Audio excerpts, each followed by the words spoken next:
తెలుగువారి ఆత్మగౌరవం కోసం పెట్టిన పార్టీ తెలుగుదేశం పార్టీ.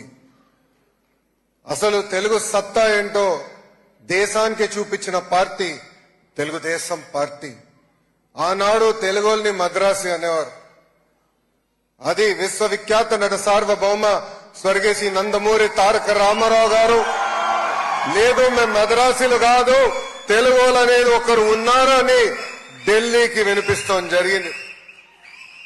అదే స్ఫూర్తితో ప్రపంచానికే తెలుగు సత్తా చూపించింది మన గౌరవ ముఖ్యమంత్రి శ్రీ నారా చంద్రబాబు నాయుడు గారు.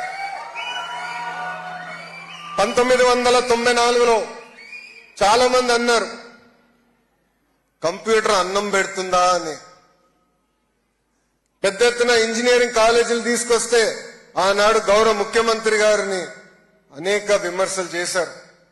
ఈ రోజు వాళ్ళని సూటిగా ప్రశ్నిస్తున్నా, ఎక్కడ చూసినా తెలుగులు ఉన్నారంటే, ప్రత్యేకంగా ఐటీ రంగంలో ఉన్నారంటే ఆ క్రెడిట్ మా నాయకుడు చంద్రబాబు నాయుడు గారికి దక్కుతుంది.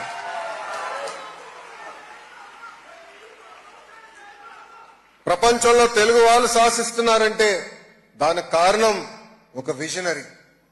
ఆ విజనరీ పేరే చంద్రబాబు నాయుడు గారు. ప్రపంచవ్యాప్తంగా ఈరోజు 30 లక్షల మంది తెలుగువారు ఉన్నారు. ప్రత్యేకంగా ఫార్ ఈస్ట్ లో 3 లక్షల మంది ఉన్నారు.